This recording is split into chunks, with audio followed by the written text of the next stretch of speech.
lettre de Madame de Sévigné, ou même le 20 novembre 1664. Monsieur Fouquet a été interrogé ce matin sur le Mar d'Or. Il a très bien répondu. Plusieurs juges l'ont salué. Monsieur le chancelier en a fait le reproche et a dit que ce n'était point la coutume, étant conseiller breton. C'est à cause que vous êtes de Bretagne que vous saluez si bas, monsieur de Fouquet.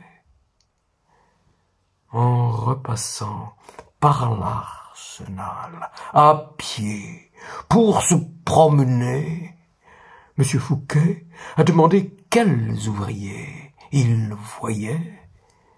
On lui a dit que c'étaient des gens qui travaillaient à un bassin de fontaine. Il y est allé et a dit son avis. Et puis s'est retourné en riant vers D'Artagnan et lui a dit: n'admirez-vous point de quoi je me mêle?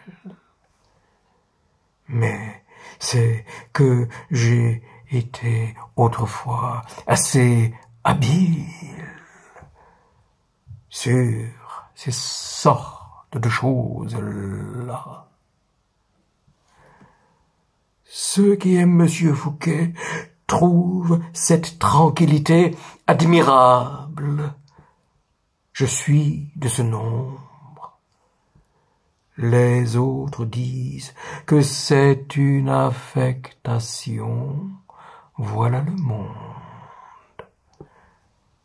Madame Fouquet, sa mère, a donné un emplâtre à la reine qui l'a guérie de ses convulsions, qui étaient à proprement parler des vapeurs.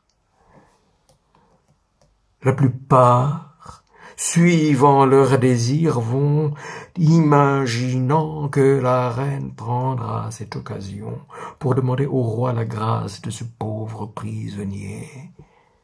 Mais pour moi, qui entend un peu parler des tendresses de ce pays-là, je n'en crois rien du tout. Ce qui est admirable, c'est le bruit que tout le monde fait de cet emplâtre, disant que c'est une sainte que Madame Fouquet, et qu'elle peut faire des miracles. Aujourd'hui, on a interrogé M. Fouquet sur les cires et sucres. Il s'est impatienté sur certaines objections qu'on lui faisait et qui lui ont paru ridicules. Il l'a un peu trop témoigné et a répondu avec un air et une hauteur qui ont déplu. Il se corrigera, car cette manière n'est pas bonne, mais en vérité, la patience échappe. Il me semble que je ferai tout comme lui. J'ai été à Sainte-Marie, où j'ai vu madame votre tante, qui m'a paru abîmée en Dieu. Elle était à la messe comme en extase. Mademoiselle, votre sœur, m'a paru jolie, de beaux yeux, une mine spirituelle. La pauvre enfant s'est évanouie ce matin. Elle est très incommodée. Sa tante a toujours pour elle la même douceur. Monsieur de Paris M. de Péréfixe lui a donné une certaine manière de contre-lettre qui lui a gagné le cœur. C'est cela qui l'a obligé de signer ce diantre de formulaire. Je ne leur ai parlé ni à l'une ni à l'autre. M. de Paris l'avait défendu. Et voici encore une image de la prévention. Nos sœurs de Sainte-Marie m'ont dit, enfin, Dieu soit loué, Dieu a touché le cœur de cette pauvre enfant. Elle s'est mise dans le chemin de l'obéissance et du salut. De là je vais à Port-Royal. J'y trouve un certain grand solitaire, Arnaud d'Andy, que vous connaissez, qui commença par me dire « Eh bien, ce pauvre oison a signé. Enfin Dieu l'a abandonné. »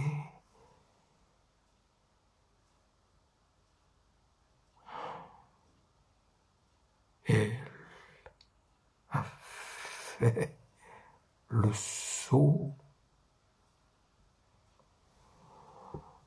Pour moi, j'ai pensé mourir de rire, faisant réflexion sur ce que fait la préoccupation. Voilà bien le monde en son naturel. Je crois que le milieu de ces extrémités est toujours le meilleur. Samedi au soir. Monsieur Fouquet est entré ce matin à la chambre. On l'a interrogé sur les octrois. Il a été très mal attaqué. Et c'est très bien défendu. Ce n'est pas entre nous que ce ne soit un endroit des plus glissants de son affaire.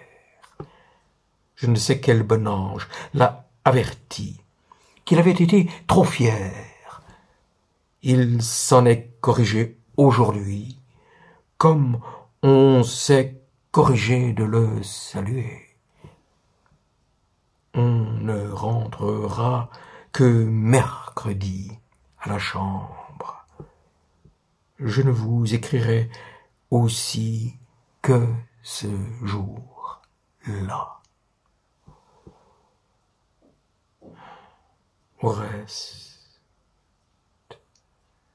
si vous continuez à tant me plaindre de la peine que je prends à vous écrire et à me prier de ne point continuer, je croirais que c'est vous qui vous ennuyez de lire mes lettres et que vous vous trouvez fatigué d'y faire réponse. Mais sur cela, je vous encore promets de faire mes lettres plus courtes, si je puis.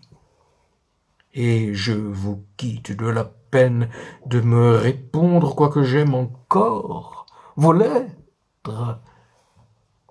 Après ces déclarations, je pense ou je ne pense pas que vous espériez d'empêcher le cours de mes gazettes.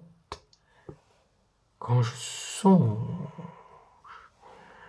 que je vous fais un peu de plaisir, j'en ai beaucoup.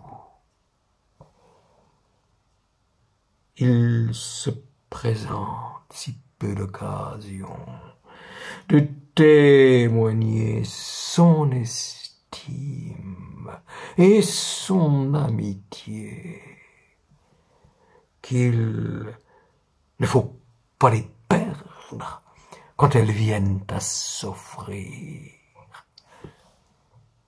Je vous supplie de faire tous mes compliments chez vous et dans votre voisinage.